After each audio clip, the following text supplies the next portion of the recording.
আসসালামু আলাইকুম, স্বাগতম সবাইকে এমডি শাওন এফএল চ্যানেলের পক্ষ থেকে। এর আগে আমরা মূলত মোটামুটি আমাদের ব্লেন্ডারে যে শেডার নোটগুলো আছে সেগুলো নিয়ে আমরা অলরেডি একটা বেসিক লেভেলের একটা ওভারভিউ ভিডিও দেখে ফেলছি। আমি বেসিক বলবো না, মোটামুটি আমরা অনেকটা ইনডেপথ টাইপের ভিডিও দেখছি, যেক্ষেত্রে আসলে আপনি ব্লেন্ডারে যে শেডার নোটগুলো আছে সেগুলোকে কীভাবে আপনি ইউজ করবেন আপনার ম্যাটেরিয়াল তৈরি করার জন্য বা আপনার শেডিং করার জন্য।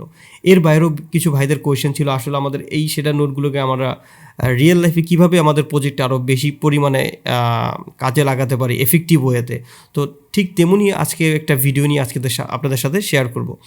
তার আগে বলে রাখি, আপনি যদি চ্যানেলটিতে নতুন হয়ে থাকেন তাহলে সাবস্ক্রাইব তো মাস্ট, আর আপনার বন্ধুদের সাথে শেয়ার করতে অবশ্যই ভুলবেন না। আর চাইলে বেল আইকনটি দিয়ে রাখতে পারেন আমার পরবর্তী ভিডিওর নোটিফিকেশন পেতে। আর অবশ্যই আপনাদের একটা সাপোর্ট দরকার। আপনারা যদি বেশি বেশি সাপোর্ট করেন সেক্ষেত্রে দেখা যাবে যে আরও নতুন কোনো ভিডিও দেওয়ার আরও বেশি পরিমাণে আগ্রহ পাই। তো এর পাশাপাশি মোটামুটি যারা এই চ্যানেলের ভিডিওগুলো নিয়মিত দেখেন তাদের বিভিন্ন ধরনের কাজগুলো চাইলে আমাদের ব্লেন্ডার এরিনা নামের একটা গ্রুপ আছে, সেখানে আপনি চাইলে শেয়ার করতে পারেন। এছাড়াও আমাদের ডিসকর্ডে ব্লেন্ডার এরিনা নামের একটা ডিসকর্ড সার্ভার আছে, আপনি চাইলে সেখানেও জয়েন হতে পারেন। আমাদের এই ভিডিও ডেসক্রিপশনে সেটা লিঙ্ক দেওয়া থাকবে। তো চলুন আমরা সরাসরি আমাদের ব্লেন্ডারে চলে যাই আমাদের আজকের প্রজেক্টটি করার জন্য।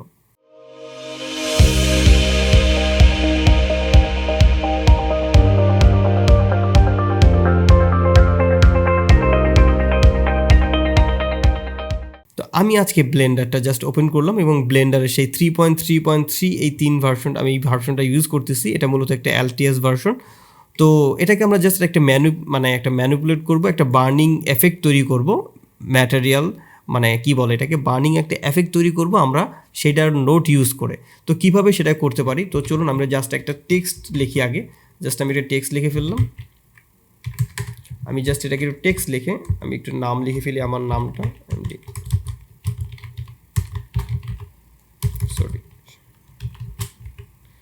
দেন আমি জাস্ট এটাকে একটা ফন্ট যদি চেঞ্জ করি, আমি এখান থেকে চাচ্ছি একটা মোটা টাইপের ফন্ট দিয়ে দিতে, তাহলে দেখতে একটু ভালো লাগবে। এটাকে একটু স্কেল করে দিই। দেন এটাকে আমি একটু জিওমেট্রিতে গিয়ে এটাকে একটু এক্সট্রুড করে দিই, করে দিলাম 5, তাহলে একটু দেখতে একটু মোটা লাগবে। আর এটাকে একটুখানি আমি বিবেল করে দিলাম, এতে করে আমার দেখতে একটু সুন্দর লাগবে। তো মোটামুটি এই হলো আমার একটা টেক্সট আমি করে ফেলছি অলরেডি। দেন এটাকে আমরা একটা ম্যাটেরিয়াল অ্যাসাইন করবো। তার আগে এটাকে একটু আমরা সেভ করে নিই, আমাদের ডেস্কটপে যাই, একটা নতুন ফোল্ডার বানাই। দেন আমি জাস্ট এটাকে একটু সেভ করে দিলাম।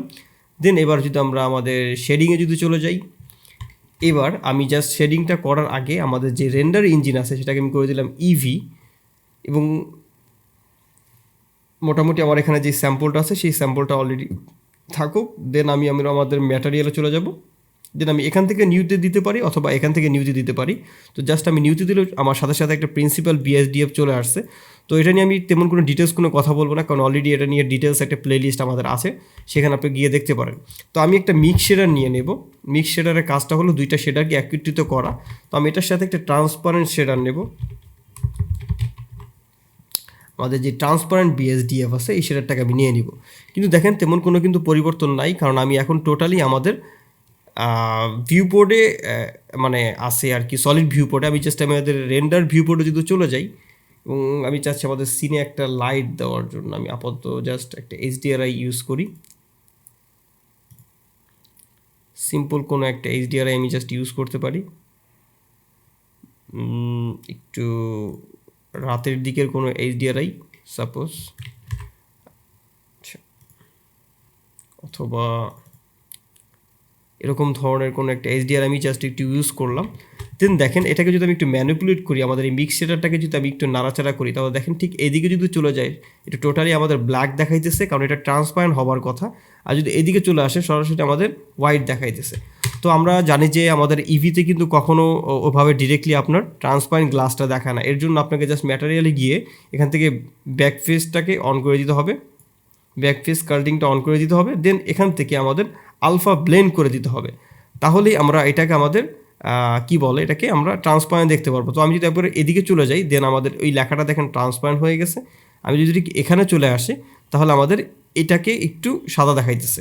তো আমি জাস্ট 0.5 রেখে দিলাম, এবং এইটার যে ফ্যাক্টরটা আছে এটাকে আমি চাইলে অনেক কিছু দিয়েই মানে এটাকে মডিফাই করতে পারি। দেন আমি এটাকে একটা গ্রেডিয়েন্ট যদি দিয়ে দিই, একটা গ্রেডিয়েন্ট টেক্সচার আমি এটার সাথে অ্যাড করতে চাচ্ছি।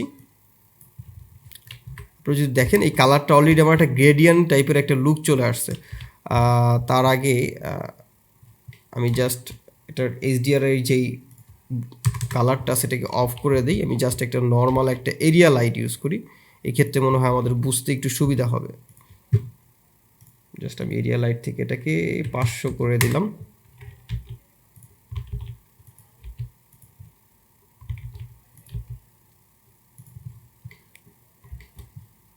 না, আমাদের আগেরটাই মনে হয় ভালো ছিল। আচ্ছা, আমি একটু আনডু করে দিলাম। দেন দেখেন এটাকে একটা গ্রেডিয়েন্ট টাইপের একটা কালার হয়ে গেছে। এবং আমি যদি এই গ্রেডিয়েন্টটাকে একটুখানি এখন একটু নাড়াচাড়া করি, তাহলে এটাকে কীভাবে নাড়াচাড়া করব? এটাকে নাড়াচাড়া করার জন্য আমি জাস্ট এটাকে কন্ট্রোল টি প্রেস করলাম, তাহলে আমার এখানে একটা ম্যাপিং নোট চলে আসলো এবং এখানের যে ম্যাপিংটা আছে এটাকে আমি চাইলে এটা দিয়ে মডিফাই করতে পারবো। দেখেন আমার এই গ্রেডিয়েন্টটাকে আমি চাইলে এখান থেকে এটার যে লোকেশন ভ্যালুটা আছে এটাকে চাইলে আমি চেঞ্জ করতে পারবো। কিন্তু এটাকে মূলত চেঞ্জ হচ্ছে এটার জেনারেলের উপরে ভিত্তি করে, জেনারেটরের উপরে। আমি চাচ্ছি এটার যে অবজেক্ট আছে অবজেক্ট অনুযায়ী এটাকে চেঞ্জ হবে। দেন আমি এটাকে আরও একটু মডিফাই করার জন্য আমি এখানে জাস্ট আমাদের যেই গ্রেডিয়েন্ট টেক্সচার আছে তো এটার সাথে আমি একটা কালার র্যাম্প ইউজ, দেন আমি এটাকে আরেকটু মডিফাই করার জন্য আমি এটার সাথে আরেকটা কালার র্যাম্প ইউজ করলাম। তো একটা কালার র্যাম্প যদি আমি ইউজ করি তাহলে দেখেন এটাকে আমি আরও একটু মডিফাই করতে পারবো। ঠিক আসলে এটা কীভাবে আমার এটাকে কাজ করবে, জাস্ট আমি এটাকে একটু স্লাইড করে করে আমি আমার এটার যে ভ্যালুটা আছে তার আগে আমি এটার যেই অরিজিন পয়েন্টটার কাছে জিওমেট্রি সেন্টারে যদি করে দিই তাহলে এরকম দেখাবে। তাহলে দেখেন এটার যে ভ্যালুটা আছে আমি চাইলে এরকমভাবে একটু চাইছি একটু হার্ড টাইপের হোক ভ্যালুটা। দেন আমি যখনই এটাকে একটু মডিফাই করব তাহলে কিন্তু আমার এই জিনিসটা এরকমভাবে একটা এফেক্ট তৈরি হয়ে গেল। দেখেন আমার শেডিংকে ইউজ করে আমি একটা এফেক্ট তৈরি করতে পারতেছি। আমি জাস্ট যখনই এটাকে অ্যানিমেট করব মনে হবে যেন এই টেক্সটটা এখান থেকে চলে আসতেছে, বা অনেক সময় আমাদের ডিজলভ টাইপের কিছু অ্যানিমেশন করা দরকার হয়, কিন্তু এটাকে আমরা চাচ্ছি আরও একটু ম্যানিপুলেট করতে এবং আরও একটু ইন্টারেস্টিং করতে। তো এর জন্য আমি কি করতে পারি, আমার এই যেই দুইটা নোড আছে এই দুইটা নোডকে একটু নিচের দিকে নিয়ে আসলাম এবং এটার সাথে যেই নোডটা আছে এটাকে আমি আরেকটা ডুপ্লিকেট করলাম এবং এটার কালার ভ্যালুটাকে এই কালারের সাথে কানেক্ট করে দিলাম, যেমন এটার কালারের সাথে এটার ইমিশনটাকে আমি কানেক্ট করে দিলাম। এবং এইখানের যে কালারটা আছে আমি একটু রেড টাইপের যদি কোনো একটা কালার দিয়ে দিই, দেন আমি যদি এখান থেকে ইমিশনের যে ভ্যালুটা আছে এখানে যদি করে দিই 50, তাহলে দেখেন আমার এখানে একটা অলরেডি একটা কালার বা একটা লাইটিং ভ্যালু আমি দেখতে পাচ্ছি। তো এখন যদি আমার সিনের যে লাইটটা আছে একটু কমিয়ে দিই তাহলে একটু দেখতে একটু সুবিধা হবে। তাহলে দেখেন এইবার যদি আমি এটাকে একটু নাড়াচাড়া করি তাহলে কি মনে হইতেছে, আমি এটাকে একটা স্লাইডি টাইপের একটা অ্যানিমেশন কিন্তু করে ফেলতে পারতেছি। দেখেন আমি জাস্ট এখান থেকে একটু মুভমেন্ট করতেছি ভ্যালুটা, আর জাস্ট আমার এখানে কিন্তু একটা অ্যানিমেশন টাইপের হইতেছে। এটাকে মূলত অনেক সময় আমরা বার্নিং অ্যানিমেশন বলি, কিন্তু এটাকে একটা বার্নিং টাইপের একটা লুক দেওয়ার জন্য আমি জাস্ট এখানে চাচ্ছি একটা নয়েজ টেক্সচার অ্যাড করব, তো যাতে মনে হয় এটা একটু ভেঙে চুরে গেছে। তো জাস্ট আমি একটা নয়েজ টেক্সচার নিয়ে আসি, কিন্তু দেখেন যখনই আমি নয়েজ টেক্সচার অ্যাড করতেছি সাথে সাথে কিন্তু আমার অবজেক্টটা গায়েব। তো এর জন্য আমাদের একটা মিক্স আরজিবি ইউজ করতে হবে।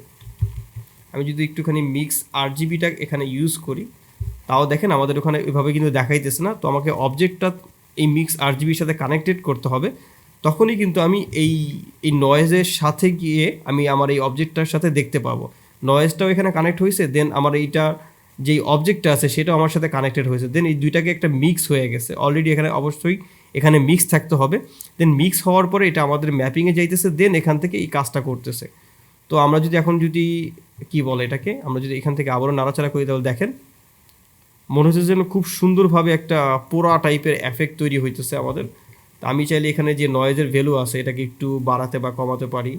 আমি এখানে মোটামুটি ধরেন যে আমি এখানে 15 করে দিই। আমি এটার যে ডেস্টোরেশন আছে একটু এরকম করে দিলাম, আর এখান থেকে যদি সম্পূর্ণ অফ করে দিই তাহলে দেখবেন যে আমাদের এই লেখাটা দেখতে কতটা ভালো লাগে।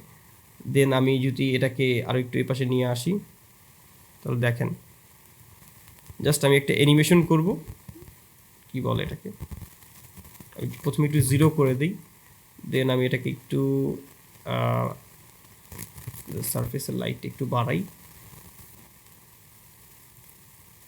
আর আমাদের এখানে জাস্ট আমি একটা নতুন একটা টাইম লাইন নেব। এখন জাস্ট আমি এখান থেকে 3D ভিউ পোর্ট করে দিলাম, আর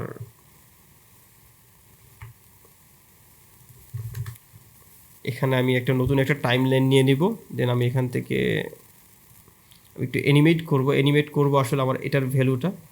তো এটার যে ভ্যালুটা আছে আমি চাচ্ছি এটাকে ঠিক এখানে চলে আসবে, রাইট বাটন ক্লিক করে দিয়ে জাস্ট আমি এখানে ইনসার্ট কি ফ্রেম করে দিলাম, দেন এটা ঠিক 100 বা 120-এ যাওয়ার পরে এটা এই ভ্যালু থেকে গিয়ে জাস্ট আমার এখান থেকে এখানে হয়ে আসবে, দেন আমি এটাকে আবার একটা ইনসার্ট কি ফ্রেম দিয়ে দিলাম।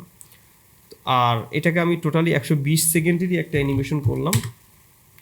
দেন এবার যদি আমি এটা প্লে করি তাহলে দেখেন খুব সুন্দর একটা বার্নিং টাইপের অ্যানিমেশন কিন্তু আমরা করে ফেলছি।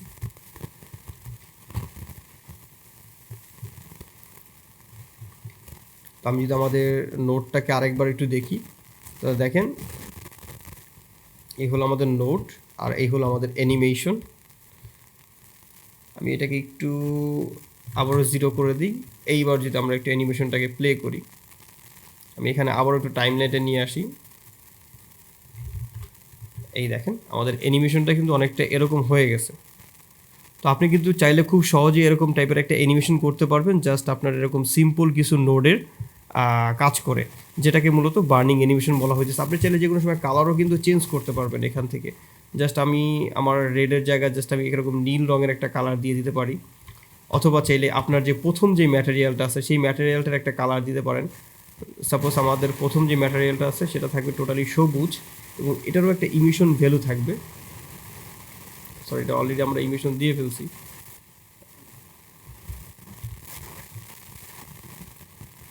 আর আমাদের অবজেক্টও ওভাবে দেখা যাইতেছে না। আমাদের অবজেক্টটাকে যদি আমি একটু অন্য একটা কালার দেই, মেটালিক দেই, তাহলে হয়তো মনে হয় দেখা যাবে, কারণ আমাদের সিনের জন্য দেখা যাইতেছে না।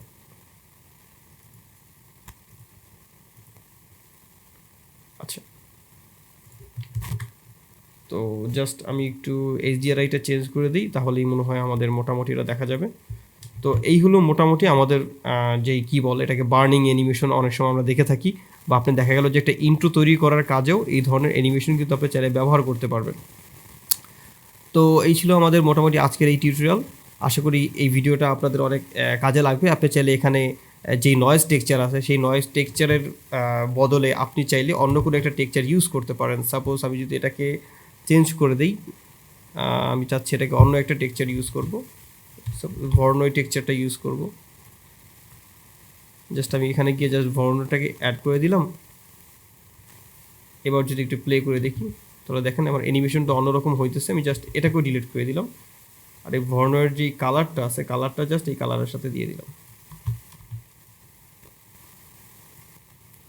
এক্ষেত্রে আমার ভর্নয়টা আসলে যেভাবে কাজ করে ঠিক ওইভাবেই কিন্তু আমার এখানে কাজ করে দেখাই দিচ্ছে। আমি যদি আরেকটু অন্ধকার করে দিই তাহলে আপনারা বুঝতে পারবেন।